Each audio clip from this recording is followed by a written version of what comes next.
বিএনপির সমস্ত রহস্য ফাঁস করে দিয়ে রাজনীতিতে তোলপাড় লাগিয়ে দিয়েছেন বিরোধী দলীয় চিফ হুইপ জনাব নাহিদ ইসলাম। অসাধারণ। নাহিদ ইসলাম যে কতটা দূরদর্শী। আমাদের ছোট ভাই নাহিদ ইসলাম মাত্র 28 বছর বয়স, তার ম্যাচিউরিটি, তার স্মার্টনেস অনেক অনেক উপরে। এবং নাহিদ ইসলাম একদিন বাংলাদেশের প্রধানমন্ত্রী হবে। আমি এনসিপির একজন ক্রিটিক। নাহিদকে আমি সরাসরি বলেছি যে আমি তোমার সমালোচনা করি এবং করব, and he appreciated it. But আমি মনে করি যে নাহিদ ইসলামের যে যোগ্যতা এবং তার যে ত্যাগ, তার যে স্মার্টনেস, তার যে রাজনৈতিক দূরদর্শিতা, ভবিষ্যতে বাংলাদেশের প্রধানমন্ত্রী হওয়ার ডিজার্ভ করেন এই নাহিদ ইসলাম। এবং এনসিপি একদিন ক্ষমতায় যাবে এই বিশ্বাস আমি করি। হয়তো আমরা এনসিপির বিরোধিতা করব, এনসিপিকে ভোট না দিতে আহ্বান করব, মাল্টি পার্টি ডেমোক্রেসিতে এটা হতে পারে। আমরা অলওয়েজ আমৃত্যু জামাত ইসলামের পক্ষেই থাকবো এবং নাহিদ ইসলাম প্রধানমন্ত্রী হলে তখন তাকে অভিনন্দন জানিয়ে তার ক্রিটিক করব, সমালোচনা করব। বাট নাহিদ ইসলাম প্রধানমন্ত্রী হতে পারেন এবং এনসিপি একদিন ক্ষমতা যাবে। এটা বাংলাদেশের রাজনীতির একটা রিয়েলিটি হয়ে উঠছে। তাই নাহিদ সংসদে বক্তব্য দিয়েছেন। এক কথায় যদি বলি, সংসদ কাঁপিয়ে দিয়েছেন। জামাত যা পারেনি এই নাহিদ ইসলামরা এটা পারছে। এবং অনেক কিছুই জামাত চাইলেও বলে না কিংবা করে না, নাহিদ ইসলামদের মাধ্যমে করায়। কারণ জামাত বললে অনেক ক্ষেত্রে একটু সমস্যা আছে, যেটা এনসিপি বা নাহিদ ইসলামরা বললে সমস্যা নাই।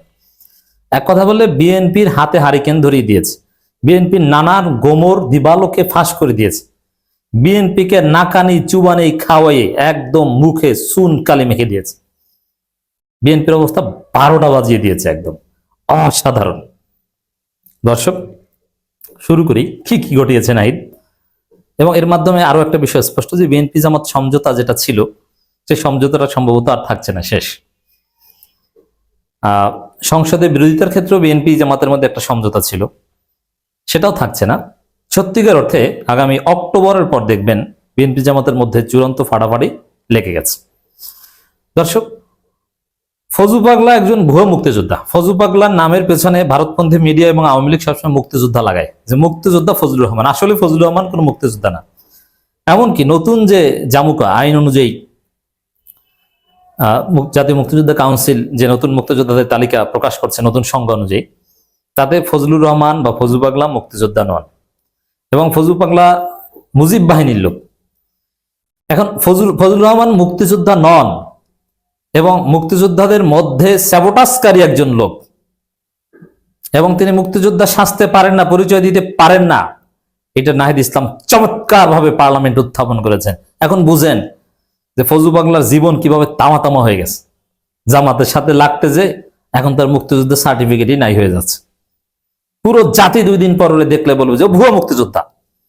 এবং এই ফজু পাগলার ছেলে মেয়ে কেউ যদি মুক্তিযোদ্ধা সার্টিফিকেট দিয়ে চাকরি নিয়ে থাকে, তাদের চাকরি বাতিল করতে হবে এবং মুজিব বাহিনীর দুষ্কৃতিকারী হিসাবে গ্রেপ্তার করা যেতে পারে। এমনকি যুদ্ধের পর মানুষ হত্যার অভিযোগ এবং স্বঘোষিত, নিজে স্বীকার করেছেন, আমি এই করেছি সেই করেছি। মুক্তিযোদ্ধাদের হত্যা করেছেন এই ফজলুর রহমান। কারণ মুজিব বাহিনীর লোকজন মুক্তিযোদ্ধাদের হত্যা করেছে ভারতের হয়ে। যারা জেনারেল এমএজি ওসমানীর কমান্ডে চলতো, তাদের অনেককে হত্যা করেছে এই ফজু পাগলারা। অতএব এই ফজু পাগলাকে গ্রেপ্তার করতে হবে। তো দর্শক, নাহিদ ইসলাম এই বিষয়টা উত্থাপন করেছেন। সরাসরি একদম স্পষ্ট নাম নেন নাই যে মুজিব বাহিনীর লোক, এবং সরাসরি অস্ত্র হাতে যুদ্ধ করেন নাই, এরকম কোনো প্রমাণ নাই। এবং সর্বশেষ সংশোধিত তালিকায় তার নাম দেখা যাচ্ছে না। ইট মিনস ফজলুর রহমান একজন ভুয়া মুক্তিযোদ্ধা। তো এই কথা জামাত অনেক কিছুই করেছে। জামাতের অনেক মুক্তিযোদ্ধারাও বিবৃতি দিয়েছে, ফজলুর রহমানের জীবন তামা করে দিয়েছে, এক কথা বলে আত্মহত্যার দিকে ঠেলে দিচ্ছে। কিন্তু ভুয়া মুক্তিযোদ্ধা এটা কিন্তু জামাত এখন পর্যন্ত দাবি করতে পারেনি, কিন্তু নাহিদ ইসলাম এটা দাবি করেছেন। আপনি চিন্তা করেন যে নাহিদ ইসলাম কি ঘটাতে পারে। এখন জনে জনে রটিয়ে দেন, সবাইকে জানিয়ে দেন, এবং সংসদের কার্যপ্রণালী বিধি অনুযায়ী এই সংসদের রেকর্ড থাকছে ফজলুর রহমান একজন ভুয়া মুক্তিযোদ্ধা, তিনি মুক্তিযোদ্ধা পরিচয় দিতে পারেন, এমনকি স্পিকারের রুলিং অনুযায়ী দিতে পারেন। স্পিকারও কথা বলেছেন নতুন আইন অনুযায়ী, নতুন সংজ্ঞা অনুযায়ী যারা সশস্ত্র যুদ্ধ করেছে, অস্ত্র হাতে নিয়ে যুদ্ধ করেছে, তারাই মুক্তিযোদ্ধা, বাকিরা সহযোগী। তো সরাসরি অস্ত্র হাতে নিয়ে যুদ্ধ করেছেন ফজলুর রহমান, এরকম কোনো প্রমাণ দিতে পারেন না। মুজিব বাহিনীর লোক, আর মুজিব বাহিনীর লোক মানে দুষ্কৃতিকারী, স্যাবোটাজকারী। ইন্দিরা গান্ধী বিশেষ পরিকল্পনায় তৎকালীন প্রবাসী সরকারকে উপেক্ষা করে এমনকি মুক্তিযোদ্ধাদের মধ্যে বিভ্রান্তি তৈরি করতে এই মুজিব বাহিনী গঠন করা হয়েছিল। অর্থাৎ মুজিব বাহিনীর লোকজন ভবিষ্যতে শাস্তির আওতায় আনতে পারে। কিছুদিন পর দেখবেন যে ফজলু পাগলাকে দেখলেই মানুষ বলবে দালাল দালাল, ওই মুজিব বাহিনী যায়, ওই মুক্তিযোদ্ধা হত্যাকারী যায়। তো ফজলুর রহমান মুক্তিযোদ্ধা থেকে মুক্তিযোদ্ধা হত্যাকারী হয়ে উঠছে। বুঝতে পারছেন? নাহিদ ইসলামরা এটা প্রতিষ্ঠিত করছে। Jamaat should be grateful to Nahid Islam. এসালমকে নিয়ে যে বিএনপি কাণ্ড ঘটাচ্ছে এর প্রতিবাদ করেছে নাহিদ ইসলাম। এসালমের হাতে বিএনপি তুলে দিচ্ছে।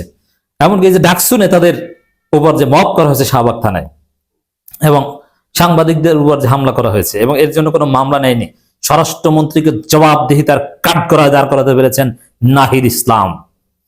অন্য কেউ কিন্তু পারেনি। যে সাংবাদিকদের উপর হামলা হয়েছে, ডাকসু নেতাদের উপর হামলা হয়েছে, কোনো মামলা নেওয়া হচ্ছে না। কেন মামলা নেওয়া হচ্ছে না? কোন জবাব বিএনপি সরকারের কাছে নেই। পুরো জাতির সামনে বিএনপি সরকারে নাকানি চুবানি খাওয়ে চুনকালি মেখে দিয়েছেন Nahid Islam. I respect, I salute Nahid Islam. দর্শক, নাহিদ ইসলাম যে বক্তব্য দিয়েছেন, সত্যি আমার মনে হয়েছে সংসদের অধিবেশন তো একদম শেষের পর্যায়ে চলে গিয়েছে।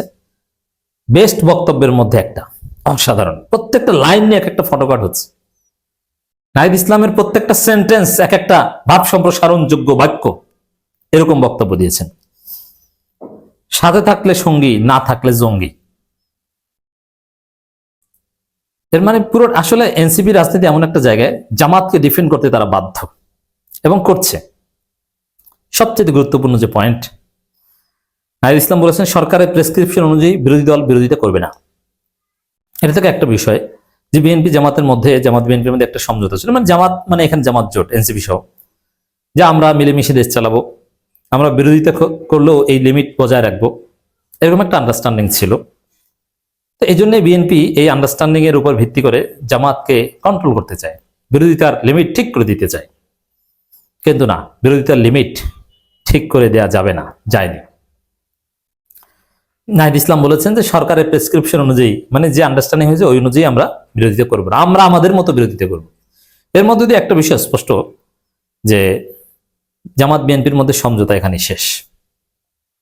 এর মানে জামাতের মতো ফাইট করবে, বিএনপির মতো ফাইট করবে, এবং বিএনপিকে যারা ধ্বংস করবে তাদের মধ্যে একজন হচ্ছে ডাক্তার জাহেদ থেকে, ওরা ছাত্র ইউনিয়ন, ওরা বিএনপির মধ্যে অনুপ্রবেশকারী, গুপ্ত।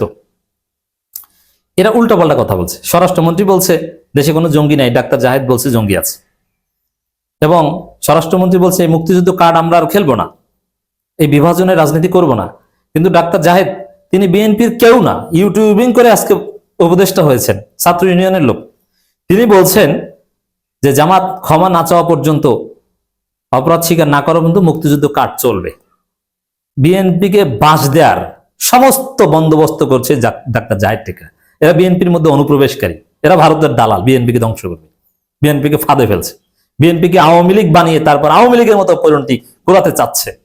Just wait and see. দর্শক, এক কথা যদি বলি যে বিএনপি জামাত জোট বিএনপির প্রেসক্রিপশন অনুযায়ী বিরোধিতা করবে না, এবং এর মধ্য দিয়ে সমঝোতার অধ্যায় শেষ হয়ে গেল। সামনের অক্টোবরে চূড়ান্ত আন্দোলন শুরু হয়ে যাবে।